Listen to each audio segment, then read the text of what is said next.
If you are a sales professional, your prospects' words matter more than yours. Sales is not about talking. It is about getting them to talk and using active listening skills to realize what it is they are saying so I know what to ask so that they can talk the right way to feel like it was their decision so that I created certainty.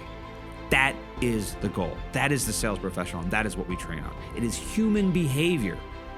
It's actually getting someone to go, this was my idea. I just talked to a salesperson. Sure. No, I wanted to do this. That's the goal. Welcome, everyone, to the Close More Sales podcast. Today, we're going to go into a very advanced concept for your sales conversations. If you implement what we are about to cover and you implement it well, you will basically never hear an objection ever again.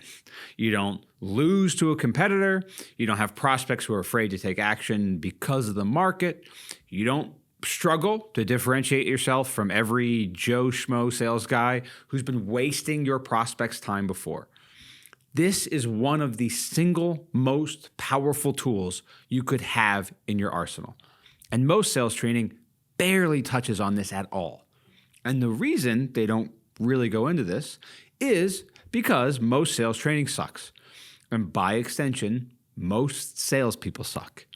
You are told to memorize rebuttals, to read a script, to sound like every other tight shirt wearing sleazy used car salesman, and push for the close with high pressure tactics. If your focus is on memorizing objection handling, and all you care about is that making sure when you hear your industry-specific objection, which there's not that many industry-specific objections to be clear, all you then have is your canned, over-prepped, rehearsed garbage gotcha line, you're setting yourself up for failure. You can memorize your little logic traps all you want. And I saw this time and time again in insurance and in solar. It happens so much. When you rely on your memorized rebuttal, you can force someone into regretfully saying yes when you tell them you won't take no for an answer. But what are the consequences of that?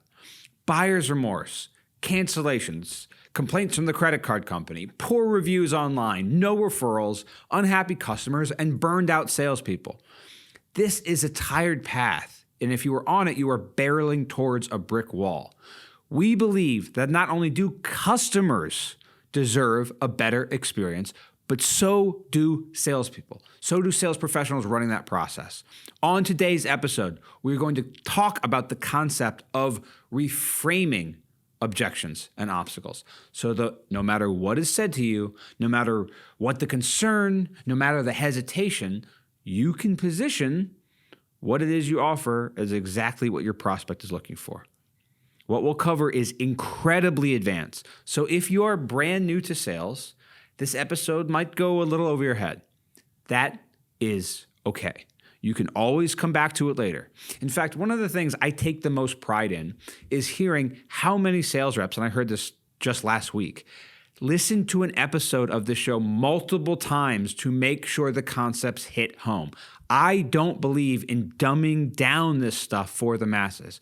If you are a listener of this podcast or a viewer, if you're watching on YouTube, hi, you can see me waving. If you are a listener, you are worthy of enough respect to be spoken to like the adult in the room.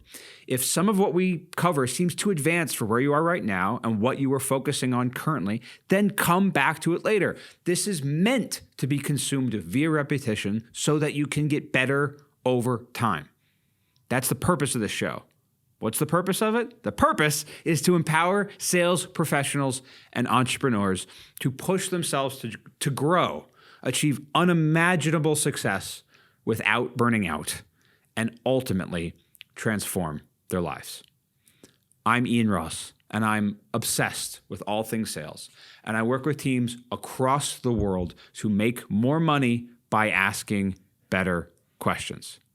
The most proven path to achieving financial freedom is maximizing your earning potential, and a sales role is the lowest barrier with the highest possible ceiling for entry onto that path. Anyone can become a killer salesperson with the right techniques, mindset, and consistency. And everything we cover on this podcast is geared toward one thing: helping you close more sales so you can live the life you want. If you would like a sheet breaking down all the things we say on a follow-up call, text follow up, 2 words, to 33777, and we'll send you a template of what to say on the phone completely for free. So you never say, I'm just following up or I'm just checking in ever again and waste that precious call. Now, let's introduce this concept of digging deeper into customer objections to not just handle them, but to transform the very idea of having hesitation into compelling reasons for customers to move forward with what we offer and to move forward today. Okay, so this is an art here. It's not an exact science, and that is reframing. So I want to talk about how important this is to the sales process, because it shifts this perspective of feeling like we are confronting each other, and as if I'm the salesperson and you're the prospect, to a collaborative approach here. I'm on the same side as the table from you. I'm not on the other side. So it involves listening actively, probing deeper for understanding, and just using the information that I gather from you as the prospect to align what I present towards your core needs. This is done through a 5-step process, which I will break down here. The first step is to acknowledge and question. The second step is to dive deeper into the reasoning. The third step is to summarize and reflect with a labeling statement. The fourth step is to introduce your unique value and then get buy-in. And the fifth step is guide towards self-persuasion. So let me give a brief example of an obstacle. And again, to differentiate between an obstacle and an objection. The objection, how most people talk about it, the objection really is given when you're asking for the sale. And an obstacle is something that is revealed during the sale that will become an objection if left unattended to before going for the close. So here's a conversation. I'm going to role play with myself here of a prospect revealing an obstacle that would turn into an objection if I don't immediately remove it and transition them into talking about what I want them to talk about, which is in favor of what I have to offer. So the conversation here, I'm going to get into it. And for context, let's just say I'm having a B2B conversation. So my customer in this example runs a business, okay? To make that point. It's not unique to B2B. In fact, most of the people we train are in an aspect of B2C. That's our specialty, because I prefer the process of the person I'm speaking to being able to make the decision. And in many B2B scenarios, that is not the case. That's why I prefer B2C, because the techniques and tactics we use are more effective when I don't have to rely on the longer timeline of process of moving someone through a B2B space, or a B2B sales process, I should say.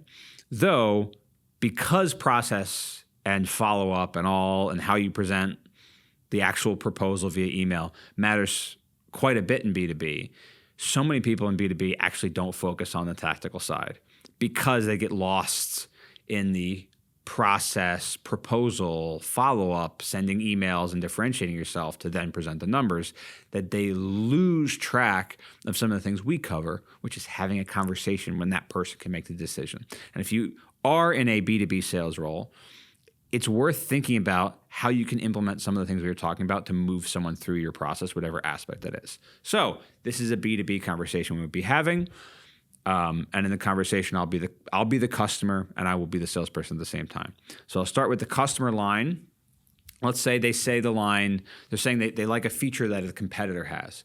And I know as a sales professional that we don't have that feature, that whatever it is I am selling doesn't have the exact same feature that they're just saying right now, earlier on in the process, they like that a competitor has. This happens in so many different ways for so many different sales professionals in every possible industry. Someone reveals something in the process of the conversation where it seems like they want something that is different from what I offer. They want to go with this competitor. They want to do a different thing. If you're a realtor, they want to list it themselves. If you're an acquisitions person, they want to go with a realtor, right? Like there's things around this where in every single role, there's some aspect where your prospect is saying they're considering something that is not in favor of working with you. The example I am picking here to demonstrate these tactics is a B2B process where I'm talking to another business owner who, for whatever reason, likes a feature that a competitor has. Let's say it's a tech sales thing, okay? And he likes some feature of the product. Let's just make that point. Because what's really key here is this aspect, these 5 steps, are truly industry independent. It does not matter what it is you sell. It does not matter who your ideal avatar of your prospect is. This is a human behavior and psychology technique where someone reveals a certain thing, how to transform what they just revealed into something in terms of why they want to move forward with you. That's the real key here. So without further ado, let's get into the sales conversation. So the customer says, well, I really like this feature that your competitor has, and I know we don't have that feature. I would then ask, as a salesperson, I would say, what is it you like about that feature? The customer says, well, I like how it allows us to do things quickly. That's what I like the most about it. The sales professional says, what is it about doing things quickly that you value so much to want that feature? And the customer says, well, we lose business all the time because we take forever to get things done. And if we continue to take a long time, like we have been, we'll never build the type of momentum we need to achieve our goals with getting recurring revenue from customers. As the salesperson, I would then say, hey, it sounds like you not only value the convenience aspect in the customer experience, but also making sure that you deliver above and beyond for your customers so that they have something to rave about when considering repeat business or even making referrals is really important to you. The customer goes, yeah, that's right. As the salesperson, I would then say, well, if we've got a feature that's unique to us that we've shown generates more referrals because of how positive the customer experience is, do you feel like if you could get the amount of referrals that other companies we've worked with have and continue to get, that would help you position towards that momentum you said you need to achieve those goals and get those recurring customers? And they would say, yeah, that could help. And then I always ask, well, how so? And they might say, well, that would make our operations run more smoothly and efficiently, and that directly impacts our bottom line. If we could have faster turnaround times then and better service, that would definitely encourage more positive reviews and referrals, and that's crucial for our growth. So yeah, if we had enough referrals coming in, that could really shift how we're perceived in the market. That enhances our reputation, and yeah, we would probably get more consistent business from that. And it's all, for us, it's all about keeping our customers so satisfied that they not only come back, but they also want to bring new clients with them. We've seen that's huge. And then me as the salesperson would go, and you feel like that's something worth investing in because it would make a difference for your company to keep your customers coming back while also bringing those new clients with them. And they would go, oh, absolutely, I do. That's the conversation there. Okay, now I want to break down each of the steps in this process via the conversation I just had. So pay attention to, because I did every one of the steps here. So step 1, acknowledge and question. I want to start by acknowledging the prospect statement, and I'm not necessarily agreeing or disagreeing. I'm just an aspect of acknowledgement. And sometimes I can say I get that, I understand. Sometimes I can just ask a question by just nodding, tell me more about that, right? So in the example here, by acknowledging with a neutral tone and asking the question, by not pushing back on it because I don't have that feature, just simply saying, what is it you like about that feature? That's that first question. Then I want to dive deeper into step 2. And going deeper involves understanding the underlying reasoning behind that. Okay? I want to make sure the motivations behind what they reveal is so important so that I can position something else as fulfilling that same need. So what is it about doing things quickly that you value so much? I'm trying to understand what it is that you want out of the thing you answered me. Step 3, I then summarize and reflect back with a labeling statement. And again, a labeling statement, it seems like, it sounds like, it feels like. I want to reflect back what I've heard that confirms my understanding, shows empathy, and this is where I also start to reframe their needs into the context of what I have to offer. So the example, it sounds like you not only value the convenience aspect of the customer experience, but also making sure that you deliver above and beyond for your customers so they have something to rave about when considering repeat business or making referrals. That's a labeling statement, okay? I included the convenience part at the start and ended on the more important part, which is that, I mean, if the whole aspect is improved so much that the speed almost doesn't even matter, right? That's kind of what's implied there, though. I'm not just outright saying it, because I want my prospect to go, well, yeah, that would be huge too, in regards to how I made that statement. This is an advanced technique. So if you're new to our training, this might be like, what is he saying? What is he talking about? That line is really, really key. I included the convenience, which is the speed part, at the start of the labeling statement, and concluded with an aspect that feels like it makes sense normally. And this is, I can do this because I understand how to make a labeling statement the right way to get someone to want to say that's right. That's definitely right. I agree for sure. Right? I know how to do that. So I included, by extension, another motivation to want to move forward with me in labeling the convenience factor, even though they didn't say that other thing explicitly. They didn't say we want referrals. They said their goal with speed is to increase recurring revenue. I just happen to know a great way to increase recurring revenue is to get referrals. And obviously the convenience factor is customer experience.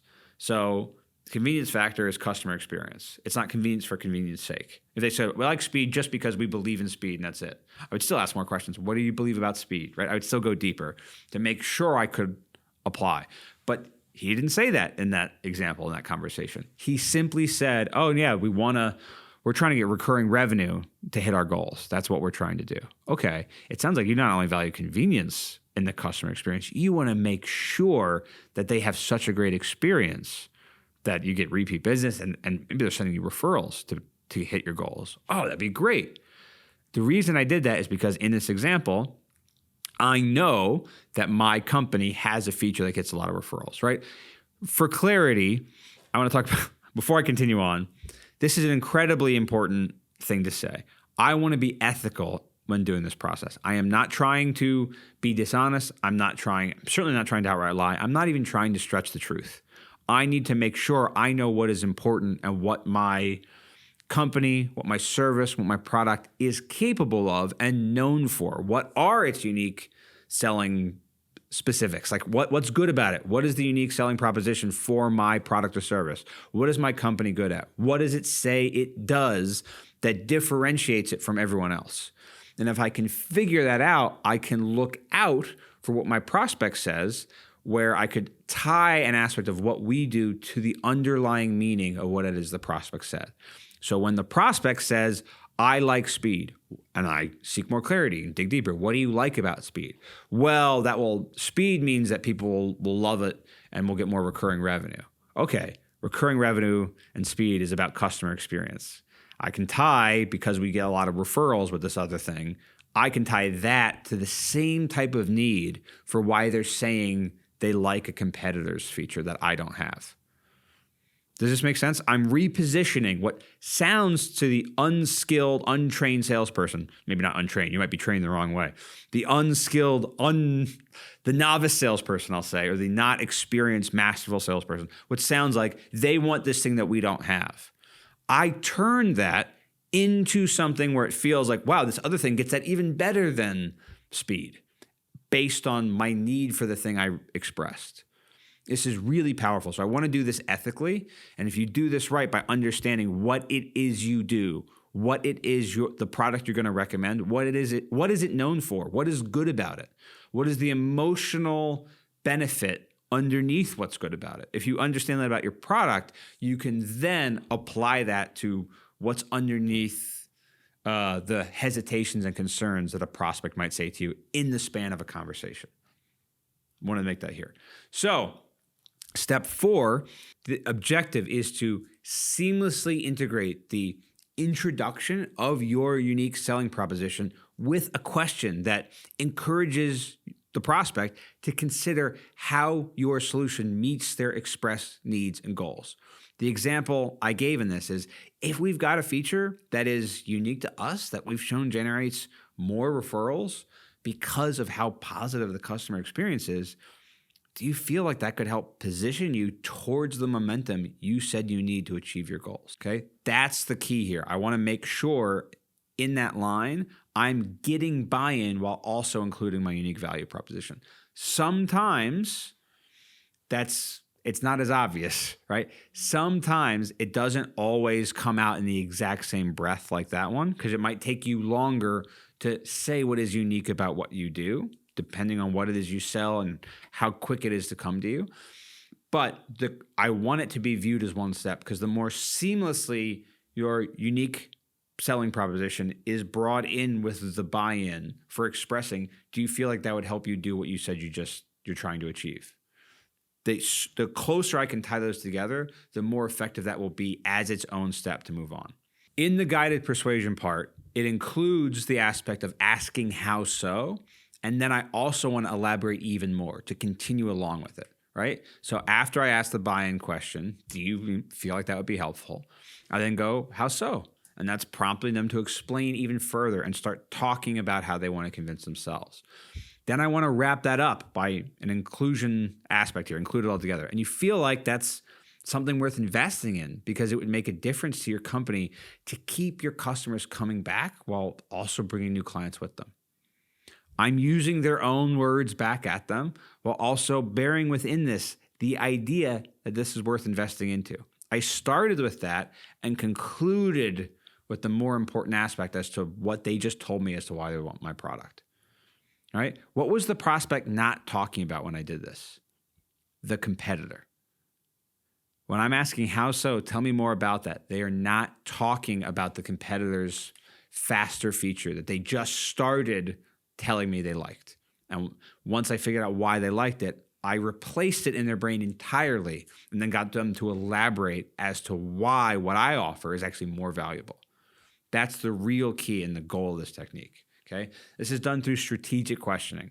And the process here, I usually want to start this with something open-ended, something that feels why-oriented, though I don't always use the word why because that can make people get defensive. Okay, so if I start with something that seems really broad, I really like this feature that your competitor has and I know you don't, I then want to probe deeper. What is it you like about it?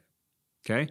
And then I use labeling statements. Again, that labeling statement, there's also a key part sometimes of labeling statements that also includes assigning identity in the labeling statement. This is a really valuable and powerful concept that I don't have time to go into in detail here. But if I say, it sounds like you're the type of company that values enhancing the customer satisfaction, the entire way through. Yeah, we are that company. Right now, I'm aligning your identity and then can turn that into something where you now want to move forward with me. And then the power of that buy-in question is so key here, right? The significance here of the buy-in question, it turns their rephrased concern into a reason to move forward with me through their own words. If we've got a unique feature that we've shown generates more referrals because of how positive the customer experience is, do you feel like that would help position you towards the momentum you need to achieve your goals? Yeah, if I got more referrals, that would be huge. That actually is even more important than speed. But I didn't just flat out say it, right? This type of question encourages my prospect to sell themselves on my solution. I'm establishing new common ground. Okay, I want to give another scenario. Let's give another scenario of a conversation to make this hit home. Let's say I'm selling a high-ticket fitness offer online. It's a remote sales sensation. Let's say I get a price objection. Okay, let's break this one down. The prospect says to me, "Oh, this seems expensive to other options I've seen." As a salesperson, I would say, I understand where you're coming from. Price is an important factor for a lot of people. What did you see in the other options that seemed like it was better value for the money? And then the prospect might say, well, some of your competitors offer similar benefits at a lower cost. I'm just not sure the extra cost for for this program, I'm not sure it's justified. Then I would want to say as a salesperson, that's a perfectly valid concern. What do you mean by similar benefits? And they might go, well, they're also fitness programs. I want to make sure I'm not spending more for something that wouldn't actually be worth it. Otherwise, I'm just wasting money I could spend on my family and kids. Then the identity part in the labeling statement, I might say, man, it sounds like you're a considerate father who wants to make sure that the results will be there if he's going to do anything, because otherwise you'd rather spend that money on your kids than waste it on something for yourself that didn't prioritize getting you to be a strong and healthy dad. And the prospect will go, yeah, that is very true. And then I, as the salesperson, would go, okay, would it surprise you to learn that most of the people who are willing to pay the higher cost to work with us had tried, on average, 2 different online fitness programs in the past? And the prospect might say, I guess that makes sense. I know a lot of people go through different programs before they get results. And the salesperson would say, that's very true. And one of the things they've told us is that they feel like they wasted money with the other cheaper programs because it didn't actually get them the results. And they wish they could have just gone for the best program right out of the gate, even if it felt scary because it cost more. But I don't know if that sounds relevant to you. And the prospect might go, well, I hadn't thought about that aspect. I guess you do get what you pay for, though. And then I, as the salesperson, I would want to double down on that. I might go, oh, what do you mean get what you pay for? And the customer, the prospect would say, well, I know it's worth spending more to get a higher quality item the first time, like just like a suit, because it saves you having to rebuy it later or getting a higher quality by getting a higher quality up front. That's the idea there. It makes sense to prioritize the higher quality.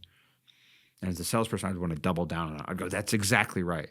So the question is, did you want to get the cheaper, poorly cut suit that was more affordable? Or when it comes to your health and your self-image, is it worth investing in yourself and getting it right the first time so you don't waste money and can be that strong, healthy dad that your kids deserve? The prospect might go, well, my kids are definitely worth getting my health right without wasting money, right? Now, I've positioned what their biggest concern is, that we cost more than other options, as the reason to want to move forward with us. This is really, really key and really, really powerful. And from there, I'd probably build more action. I might be like, but you probably don't want to take action on that today, right? Like I would do something like that to build urgency today. But I just want to give you an idea of this concept in action, okay? Again, the steps, I want to break this down one more time here. The steps in this process are: acknowledge and question, dive deeper into the reasoning, summarize and then reflect back with a labeling statement. All right, it's kind of the same thing. Summarize and reflect. Do that through a labeling statement. The 4th step, introduce what's unique to you and get some buy-in, and then guide them in the 5th step towards self-persuasion. We can do this for any objection in any industry because we teach sales the right way, which is understanding the human concepts beneath the jargon and industry-specific terminology and the numbers that most crappy salespeople focus on. I talked last episode about what sales really is, right? Which is the creation of certainty. I have heard others describe sales as change. Sales is change. Well, which is it? Is sales the creation of certainty? Is sales change? In the broadest possible sense, it is absolutely true that sales is trying to get someone to change. The reason for the professional, I differentiate from that concept as sales is the creation of certainty, because change, just saying I'm trying to get someone to change, lacks a really clear aspect of what the goal is as the professional, as someone who is having a conversation to get someone to want to change. I need to make it so that the cost, whether it's money, whether it's time, whether it's the loss aversion, whatever it is, like I need to make the cost of what you are doing to cause that change be way less than the benefit or the fear of not being covered or the fear of what could happen if you don't get this. I just need to make it outweigh. I need the risk and I need the benefit to be way, way more powerful than the cost to get into it. That's the invest idea. So sales is change, sure, but like a caterpillar changes into a butterfly. Like that doesn't mean anything. Creating certainty in getting that change is the goal. We are oriented as sales trainers around the right type of conversations to get the prospect to feel certain themselves that they want to take that change. Change without certainty is nothing. It means nothing. The goal here is that you feel certainty to change right now because time kills all deals. You need to feel that certainty currently. You need to feel it in your chest. You need to feel it in your head. You need to feel it in your gut. Your body needs to go like, I need to do this now. I'm feeling an emotion. The emotional part of me is ready to make that change. I feel certainty about it. The way we do that is to create it within them through how we ask questions so they verbalize the concept. This is true in psychotherapy, right? Like if you are, for therapists, they are trained, the good ones anyway, that the change doesn't happen. The realization for their clients, their patients, doesn't happen when they are speaking to them. If I'm telling you as the therapist, hey, you need to do this, you need to do that, people might go, okay, sure. But that's not where the actualization of the new reality of being the new person, of realizing your trauma, of what to do to overcome it, that's not where that comes out in therapy. It comes out when the patient is speaking. That principle is human behavior. The same applies to sales. Why am I not relying on an overly verbose logic trap of a memorized line to overcome an objection? Because that's based on me. It's not based on the prospect. The prospect needs to verbalize what's important to them. That's why I double down with the how so. Tell me more about that. What do you mean by blank? What do you mean by that? Tell me more. Because I want you to verbalize. As the prospect in this circumstance, I want you to verbalize why you need to do this, what the benefits could be, what that could mean for your business, what that could mean for your life. Your words matter more than mine. If you are a sales professional, your prospect's words matter more than yours. Sales is not about talking. It is about getting them to talk and using active listening skills to realize what it is they are saying so I know what to ask so that they can talk the right way to feel like it was their decision so that I created certainty. That is the goal. That is the sales professional, and that is what we train on. It is human behavior. It's actually getting someone to go, this was my idea. I just talked to a salesperson. Sure. No, I wanted to do this. That's the goal. So as we conclude today's episode, I hope you're coming to appreciate the profound impact and all the implications of this, of reframing objections or obstacles, whatever, any hesitation you hear, it has on things beyond just sales success. This is not just about managing and then deflecting concerns. It's about transforming those concerns, transforming their hesitations into the compelling reasons for your prospects to choose your solution and to choose it today.